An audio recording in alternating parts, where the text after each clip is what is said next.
Welcome back. Today's episode we have the catchers. I'm excited to do this one. Catchers always been my favorite spot. So we'll jump right into it. We're going to do catchers DH. I'll go fast, try and get through these position groups in another 15-minute video. Try and get a little better with the speed of these. So Kameron Guangorena, I don't know how to say that name. He has been an awesome catcher. He was traded early on in his career for the guy who was first overall pick of the draft, Pete Armstrong, and he's had a really solid couple seasons in Detroit. He's always been a solid like 2.5. 2.8 WARs in the last couple of years. He's always put up double-digit, close to 20 home runs per season. So a really nice, young, solid hitting catcher. He's had about 100 OPS plus the last few years, a little bit of a down year this year. Remember, that's in Detroit. That's a big-time ballpark. I think he could get 25 home runs in a lot of parks that are easier to hit home runs in. Big-time lefty bat, fly ball guy, pretty good athlete for a catcher, high leader. So just a solid guy. There's not a ton of high-end offensive catchers in the league. So if a guy can get 90 or 100 OPS plus most seasons, he's definitely well above average there. Solid defender, solid arm, solid at pretty much everything. So I really like the young guy's profile. He's been really solid there for Detroit, giving them a stabilizing force behind the plate. Number 9, we got Cal Raleigh. He's a really similar player. He's pretty much the same offensively. He's playing another really tough ballpark to hit in, so that average is a little bit low, but 24 home runs. Just got a nice extension. Really solid defender, really solid mentals, really good athlete, 40 speed for a catcher. Like that big time switch hitting power bat's really nice there. So another guy that's just the bar is so low offensively at catcher that these guys are still above average hitting wise at that position and solid defenders. So they rank at number 9 and 10 on this list. Next up, we got number 8 is Austin Barnes.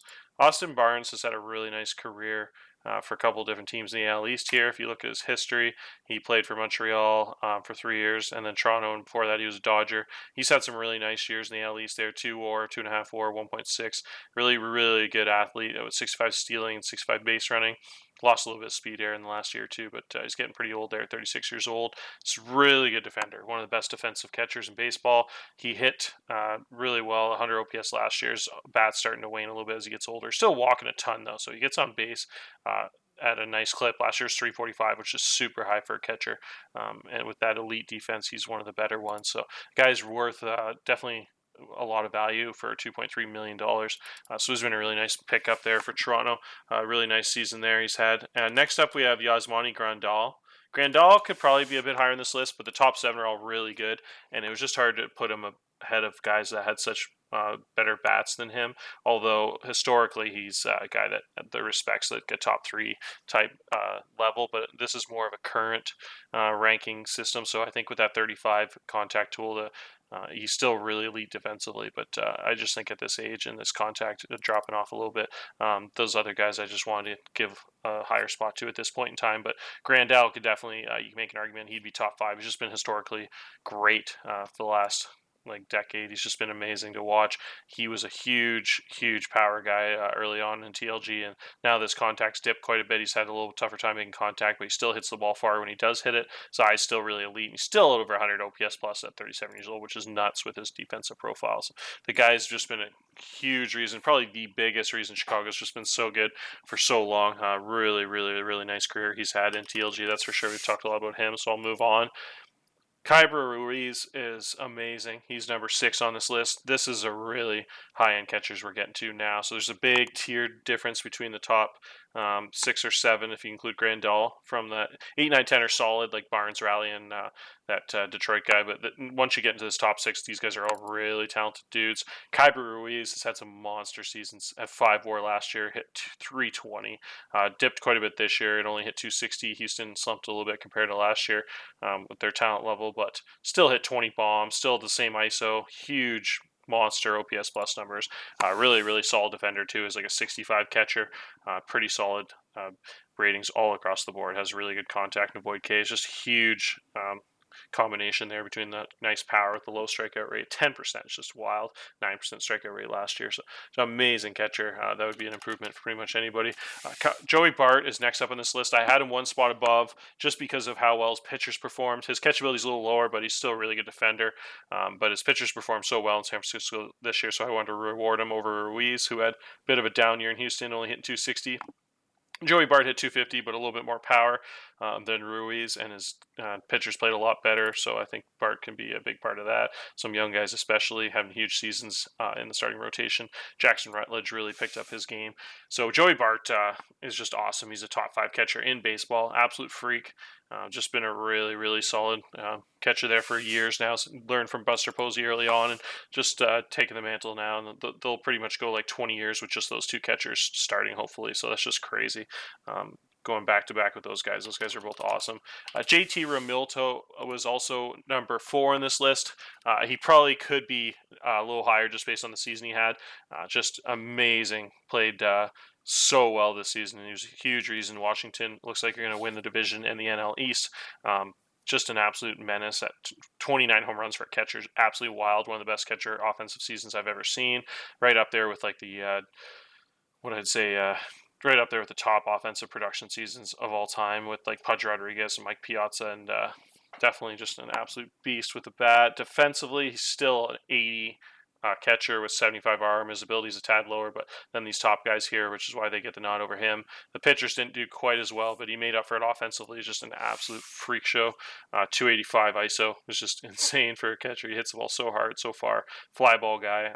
Good intelligence, monster arm, really limits the steals too. So just an amazing ball player who had a crazy good season. So I had to put Adley Rutschman one spot above just because I thought Adley didn't have quite the year, almost pretty much actually about the same year. Shouldn't say that, but yeah, just about the same year Realmuto had. Adley was just insane. 5 WAR. The guy has 65 ability. He's got a 60 arm. Really good runner. Really good base runner. Crazy profile across the board offensively. Also, just almost as good as Realmuto offensively. Just didn't have quite the batting average, but had the same big time power. Huge OPS plus numbers. Actually had 7 steals, which is crazy for an athletic catcher there. Switch hitter, just amazing player. One of the best players in baseball. Absolutely love his profile. Just a freak. Baltimore's got an awesome guy that they've been building around. So it's just a huge, as you can see, Baltimore's finally having success there after a couple of rebuilding years to start off TLG. He's the big reason why. The dude's a amazing cornerstone type player. Number 2, we have Austin Hedges. Austin Hedges is a lot less offensively than those top guys. He only produces 60 OPS plus, but just with how insane his defense is, I had to rank him right up here. I value defense so highly at catcher, and he's the best defensive catcher in the league.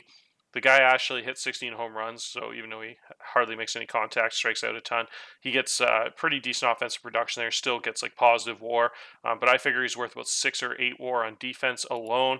The pitchers he's had produce so well. He throws out a ton of runners. The zone range is positive. The range factor is 11.09, which is nuts, probably leads the league. The CERA is just always so low, 3.8, 3.9. Is so good with the pitchers he has. They're not very... the relief pitchers are just not very talented, and they just always seem to overproduce. They're in the top 5 in baseball, but if you look at their ratings, they just hardly have any control and movement. They have some pretty high stuff guys, which he really helps, and he really limits all these like 45 and 50 control guys to really help out their walk rates. Almost every single player in their team is single-digit walk rates, except for the one guy, Barriera, who has that really low 35 control. Every single other player, if you look through the league and you sort by walk percentages, they're like pretty much the only team that has all single digits. Just insane because they don't really have like many positive control guys at all. Just one guy in the bullpen over 50 control. So the fact that he just contributes so much, and I think he helps every pitcher probably perform about 5 to 10% better, at least maybe 15-20% better for some of them than their talent levels would indicate. So he's just had a huge season. Is pretty much the main reason next to Trout why Arizona is just so good. Absolutely love the captain there behind the plate. Austin Hedges just has got such a nasty profile too, high leader, work ethic, intelligence. So just an amazing player that I know it's interesting to have him above the 5 WAR guys like Rutschman and Realmuto, but it's pretty close, and you could make an argument for those guys. I just really do think Hedges is that good on defense. I think he brings that much value. It's pretty much the same for the top boy here, my guy Drew Romo. No homer here. I really think he deserves his top spot because he's pretty much almost as good as those number 3 and 4 guys. Offensively, he's worth about 1.5 less WAR. They were worth like 5 WAR offensively. He's at 115 OPS plus, worth about 3.5 WAR offensively, but it's the defense where he's so insane. He's got such high ability. It's 15 and 20 higher than Joey Bart and Realmuto and those guys. So same thing. I figure he probably saves my team. He had a little bit down year defensively this year compared to years past. He's usually at about 3.6 Sarah. His zone range has actually been like +3, +4, but it's just with the ability and the way he calls the game, it really helps the pitching stats, and he's just saved me like 100 runs. We'll talk about in that big board video at the end in the power rankings a little bit more in depth, but I figure he saves about 70 runs a season with his ability. How much he helps out the pitchers. He's just an absolute freak. I really think there's a good argument he's probably worth about 8 to 10 WAR a season in total. So that's why I think he's right up here. Just so good offensively and so good defensively that he lost his captain. I just realized actually he was a captain mentality. That's interesting, but it doesn't matter. But yeah, he's just been absolutely insane. A really good base runner. Just so good offensively. Took that jump this season, but just had some of the craziest defensive seasons ever with the ability. It's just nuts. He was down to a 3.2 CRA in my stadium with how many home runs get hit, how high the offense is. Actually, it's worse than Coors for home runs. It's like 30% higher home runs than every other stadium, than the average stadium, and even Coors only 20%. Coors, it's like the gap power is really high and the average is really high, but the actual home runs he limits is nuts. So to have this low of a catcher ERA is just insane. He's just a cornerstone guy that I can build around for like a decade, and I think he's deserving of this top spot with how much of an offensive improvement he had. Having him and Hedges at the top, those guys are just worth so much with their the ability to call games and help all their pitchers out and limit their stats and really help their walk rates and strikeout rates. It's just been an amazing season, so he's been a huge piece for me, and I thought he was deserving of this top spot. But it's just like a couple other positions I mentioned. The 1 to 6 group is really close. Romo, Hedges, Adley, Realmuto, Joey Bart, and Keibert Ruiz, and Grandal is probably deserving to be in that group as number 7. So those top guys are just so good, and there's such a huge difference between the top 7 and the rest of the catchers in the league. So if you have one of these top 7 guys, you're really set. There's a really, really high end. And then there's a lot of guys from like 11 to 25 that are just all the exact same, all have like 40 bats and like 55, 60 ability, pretty much all grouped together. And then there's just a few weaker guys at the end there. So it really, really helps having one of this top 7 tiers, definitely quite a bit above the rest. So anyways, that's it for the catchers. Let's move on to first base. DH. Number 10, we have Willie Calhoun. This is our last position group before we do the big board. I'll finish this off here. Willie Calhoun has been awesome at DH in Pittsburgh. He has been a 30 home run guy back-to-back seasons. He actually was over a 30 home run guy this year too. He just got traded mid-season. Strikeout rate's always pretty low. Hits the ball really hard. Really good base runner. Decent athlete for a DH. Not a great fielder anymore. He can get away with a few games a year and left if you need, if you had some injuries or something. But it's a really solid offensive profile. I thought he was deserving of number 10 on this list. Altuve is number 9. Jose Altuve had decent year, but it wasn't nearly as good as he was the last couple seasons. I kind of reward him for last year's big year, and this year he didn't transition as well, but still a really good player. A huge contact tool. Still has that plus power. Really good runner. Really good leadership and work ethic. Just has everything you need from like a leader standpoint. So as an old DH to kind of show the young bucks how to hit, I love that profile. Just a really good hitter and always has been. Low strikeout rates. Hits the ball pretty well. So just needs to it'd be interesting to see if he comes back on these contracts. I think they do have pretty big buyouts, so it'd probably cost them about $15 million to hold on to him for one more year, or let him walk for like $6.5 million. So, and they'd have to pay both these buyouts. So I'd expect him to be back one more year for the Angels, but we'll see, because they'd have to pay $14 million if they release him, but only pay him $60 million to keep him around for one more year. So yeah, he's a really interesting player there. I love the skill set. Really wanted to sign him, but he didn't like my manager, so he wouldn't negotiate with me last offseason.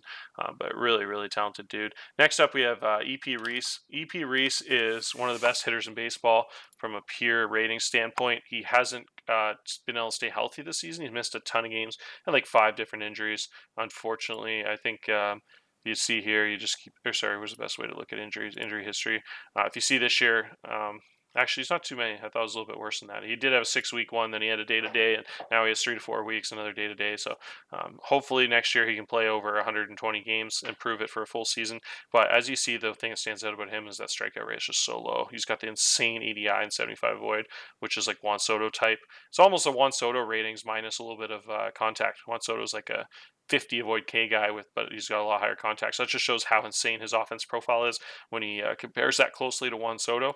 Also a way better runner. So the guy, honest to God, like, wouldn't shock me to put up 7 WAR, have like a Juan Soto type season if he plays left field for the whole year, put up like a 0 zone range and put up like 170 OPS plus or something crazy. He's that good. I just hope the injuries don't keep slaying on for the young hitter there. Fly ball guy, spray hitter, 75 stealing, could steal like 40 base last year, only 14 this year. So the hamstring injuries, I think, probably hurt him at the base stealing. But yeah, he really is a crazy talent. He'd probably be a lot higher in this list if he stayed healthy this year. But I thought he was definitely a top 8 DH in baseball for sure. I think he could be as high as number 1 or 2 on this list in the future. Really, really talented dude. Heston Hyera is a really solid bat who's big time power. He didn't show it quite as much this year. He signed a big long term deal, so he'll have a couple years to prove it in Washington. He's probably underproduced by quite a bit, but he's also a captain. He can also get away with an average defense. He'd probably be a solid first baseman defensively, or play like a passable second base for a few games this season. But looking like he's settling into that DH role, and I'd expect a big bounce back season next year. Him to get right back to that like 2.5, 3 WAR profile. He had a huge season last year, 37 home runs. So another guy who looks like he's offensively one of the best DHs in baseball. Just again had a little bit of a down year with that approach, hurt him a little bit this year, striking out 33% of the time, but should have a bounce back year. He's definitely better, I think, than the stats indicate. This year he's more than a 16 home run guy, that's for sure. Only did play in 109 starts, so if he gets a full workload like 140 games next year, I wouldn't be surprised to get back up to that 30 home run total. Right now I got him at number 7 on the list. Number 6 is Bo Bichette. I think Bichette is hard to rank because he probably could have been on the second base rankings. He didn't really play any defense this year, only the 12 games at second base. But it wouldn't. He probably slot right in the top 10 on second base ratings too. He's lost that ability to play shortstop at a high level. Like, you get away with a 60 range shortstop early in his career, but the guys are really solid. Really solid DH. He's played some DH last couple of years. He hits the ball really well. He's almost a 300 hitter back-to-back years, and he's had some really nice low K rates at 16-19% for a guy that hits the ball really hard. Gives you a bunch of stolen bases, which is rare at the DH position. So really talented overall dude that could probably be ranked in the second base rankings, but he didn't really play there this year, so I had him in the DH rankings. Really good player, though. Dalton Varsho is a guy who has been amazing. Now that we're in the real studs, the top 5 guys here, Varsho is probably the best defensive player on this list for the DHs. He's got a really good profile and get away with a really good left field. Can also play first base and is a solid, passable catcher. Probably wouldn't want him full time, but he's a really good guy to give you a bunch of games at catcher and fill in. And just a really, really solid profile. Walks quite a bit. Doesn't strike out a ton, 17% for how hard he hits the ball. Has a really good athleticism profile too, with 70 stealing, 65 base running. I love his whole skill set. He's been awesome and a huge reason why Boston's had a lot of success. He's got that high work ethic too, and just was a spark plug until recently. I guess he just lost that or something, but really, really, really solid player there for Boston. One of the better hitters in baseball year to year. Andrew Vaughn is next at the top 4. Now that we're into these really top-notch hitters, Andrew Vaughn can give you a passable first base, but he's played DH for years. He's another guy like Keston Hyer's defense is down, power is down a little bit. He hits the ball really hard though. It's good ISO, 150 OPS plus, solid base runner for a DH, and a really good eye. So just a really tough guy to pitch against, especially as a righty bat. Not too many power righty bat profiles in the league. He's one of the top 10 righty bats in baseball, all positions combined. He's a really big part of that lineup in Chicago, and big reason that they've been so good, making the playoffs every year with him and a couple of those key building blocks they have, like Yasmani and Moncada. Just a couple of really nice bats they have in that lineup, and both have really good eyes. Him and Grandal both having 70 eyes makes that Chicago lineup tough to get through, taking a lot of pitches from your pitchers, getting you tired, and especially in playoff series. So really nice profile he has. Quincy McAfee is one spot above him. McAfee's got one of the best righty bats, again, just like the last guy, but probably even a little bit higher end. So he's got one spot above Andrew Vaughn. Dude's on pace for 5.4 WAR, which is crazy for a DH this season. 26 home runs in one of the harder home runs to hit, parks to hit home runs in Detroit there. 15% walk rate, 4.1 pitches per plate appearance with that crazy high approach and eye rating. Amazing athlete can get away at second base. with a league average like 50 rating. So just a really amazing player. He was a huge pickup for Detroit and really helps them. Gives them a huge bat in the middle of that lineup. He should be a core building block for them. Probably the best player they've had in the entire history of TLG. Matt Manning was pretty good for them early on, but I think McAfee's probably even more high end. McAfee's definitely got a top 10 bat in baseball. So him being up here definitely deserves it. And that was number 3. Number 2, I had a really tough time figuring out where to rank Shohei Ohtani. I think the overall board will show my opinion on him, but you couldn't really rank him as a right fielder because he didn't really play their share, even though he's got such a crazy offensive bat and would be a full-time right fielder if he wasn't a pitcher. I just try to keep him fresh pitching and just having him as a DH. But the dude's worth almost 5 WAR as a DH. Probably the best impact hitter in the NL this year, next to Hudson Potts. The dude had a 160 OPS plus, led the league in isolated power, just an outrageous 350 isolated power ranking, which is nuts. I don't even think Hudson Potts was above like 330. So guys just smashes the baseball so hard. Really good base runner. Has a crazy WOBA rating of 410, which is really good. He struck out a little bit. 30% because he swings the ball so high, has about 40 avoid K. That was a little bit high, but everything else about his game, just how hard he hits the baseball, would be such a joy to watch in TLG, just like he is in real life. So I thought having that kind of season out of a DH is just nuts. In only 106 games, I gave him a lot of rest, keep him fresh for the pitching side of things. I benched him on the days he pitched, and the dude came through, and yeah, it's just nuts how valuable he was for me. Just was. Oh my God, it felt like he had a home run every second game the entire season. He was just a monster, and a huge fan favorite, which really helps. And so just a really interesting guy. I ranked at DH, so I thought I have him as number 2 in this entire list. And one spot above him, hitting-wise, I have Christian Pena. Pena is a DH that has just an absurd profile. He's got the crazy ratings right up there with like Juan Soto as the pretty much the best hitting ratings in baseball. He hit 54 home runs, 43 the year before that, and this year he hit like 40. The dude's got crazy numbers. He led the league in WRC plus back-to-back years, as you can see here. Led the league in WOBA back-to-back years, and then led the league in plate appearances back-to-back years. This season he's probably going to lead the league in a few things. He had just amazing hitter who's one of the craziest 18th rounders you'll ever see. He just had a historic rise, and definitely deserving of the number 1 DH spot in baseball. A guy that's just you could plug in there for like 10 years from the age of like 25 to 35. It's just going to give you like Edgar Martinez, David Ortiz type level production. Just like a true star at the DH spot, which is so rare. The guy can't really play much. He's a 5'10" first baseman, so it kind of hurts you defensively. But he's just so good with the bat. It doesn't matter. DH, even though it's a DH, you just never see DHs really get like 7 WAR, other than the 2 guys I just mentioned, like Ortiz and a couple of those guys. But I don't even think they got this high. They probably got like 5 or 6 WAR seasons. But Pena is one of the best to ever do at the DH spot. Just an incredible hitter, absolutely incredible hitter. So that finishes off our positional rankings for every single spot, all the pitchers and all the position players.